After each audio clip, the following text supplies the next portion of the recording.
Hi friends, நம்ம இன்றைக்கி இந்த வீடியோவில் ஒரு மட்டன் பிரியாணி பண்ணுறது பற்றி பார்க்க போகிறோம். அதுக்கு கொஞ்சம் மட்டன் எடுத்து அதில் கொஞ்சம் மஞ்சத்தூள் போட்டு நல்லா வாஷ் பண்ணி எடுக்கணும். ரெண்டாவது வாஷ் பண்ணின மட்டனில் கொஞ்சம் மஞ்சத்தூள் போட்டு அப்புறம் இஞ்சி பூண்டு எல்லாம் நல்லா தள்ளி போட்டு மிக்ஸ் பண்ணி கொஞ்சம் உப்பும் போட்டு எல்லாத்தையுமே மிக்ஸ் பண்ணி குக்கரை மூடி போட்டு வேக விடணும். ஒரு 14-15 விசில் வர்றது வரைக்கும் நம்ம மட்டனை வேக வைக்கணும்.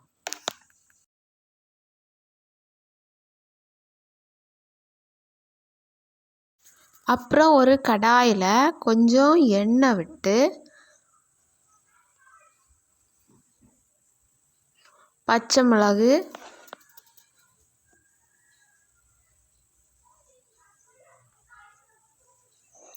வெங்காயம்,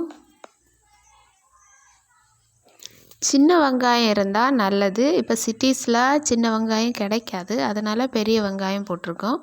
பெரிய வெங்காயம் போட்டு வதக்கி விடணும். அப்புறம் இப்போ நம்ம வெந்த மட்டனை எடுத்து அதில் இன்னும் கொஞ்சம் கரம் மசாலா, மல்லித்தூள், மிளகாத்தூள், அப்புறம் கொஞ்சோண்டு மஞ்சள் தேவைப்பட்டால் போட்டுக்கிடுங்க. போட்டு தேவையான அளவு உப்பு, அப்புறம் தக்காளி,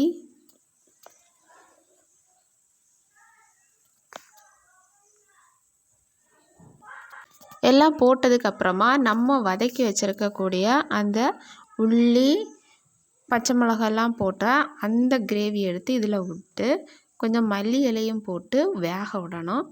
இந்த மூடி போட்டு வேக விடணும். கொஞ்ச நேரம் கழிஞ்சதுக்கப்புறமா நம்ம பார்க்கும்போது இந்த மட்டன் நல்லா வெந்து அதில் இருக்கக்கூடிய மசாலா, தக்காளி எல்லாமே இந்த மாதிரி பாயில் ஆகி வரும்.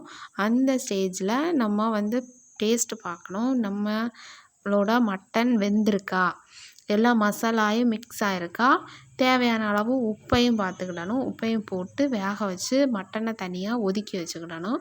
ரெண்டாவது ஒரு பாத்திரத்தில் தண்ணி எடுத்து அதில் நாங்கள் தவாத் அரிசி எடுத்திருக்கோம். இந்த தவாத் அரிசி நமக்கு சரியான ஒரு அளவில் கிடைக்கும். அதனால் நாங்கள் தவாத் எடுத்திருக்கோம். தவாத்தில் நாங்கள் இப்போது 2 கப்பு அரிசி எடுத்திருக்கோம். நம்ம வீட்டில் எத்தனை பேர் இருக்காங்களோ அதுக்கு தகுந்த மாதிரி அரிசி எடுத்து அதை வாஷ் பண்ணி வச்சுக்கிடணும். அப்புறம் நம்ம வச்சுருக்க தண்ணியை ஃபஸ்ட்டு பாயில் பண்ண விடணும். தண்ணியில் பபிள்ஸ் வர வரைக்குமே பாயில் பண்ண விடணும். தண்ணியில் பபிள்ஸ் வந்த உடனேயே தேவையான அளவு கொஞ்சம் உப்பு போடணும். அப்புறம் இந்த அரிசியை நம்ம இந்த தண்ணிக்குள்ளாடி போட்டு வேக விடணும். 3 ஏலக்காய் இந்த பாயில் பண்ணிட்டு இருக்கக்கூடிய அரிசியில் போடணும். அப்புறம் பட்டை, அன்னாசிப்பூ, கிராம்பு, அப்புறம் திரளி இலை, இது எல்லாமே போட்டு வேக விடணும். அப்புறம் 3 பச்சை மிளகாயும் இந்த அரிசி வேகிற தண்ணிக்குள்ளாடி போடணும். அப்புறம் அரிசியை மூடி போட்டு வேக விடணும். இந்த மாதிரி அரிசி வரக்கூடிய கன்சிஸ்டன்சியில் வடித்து எடுத்துக்கிடணும். இதுக்கு மேலே வந்துடுச்சுன்னா நமக்கு பிரியாணி ரொம்ப குழஞ்சி போயிடும். அதனால் இந்த கன்சிஸ்டன்சிலேயே அரிசியை வடித்து எடுத்துக்கிடணும். அப்புறம் ஒரு பேன் எடுத்து அதை சூடு பண்ண வச்சு அதில் கொஞ்சம் நெய் விட்டு அதில் முந்திரி பருப்பு, முந்திரி பழம் எல்லாம் போட்டு கொஞ்சம் வதக்கி எடுத்து தனியாக வச்சுக்கிடணும்.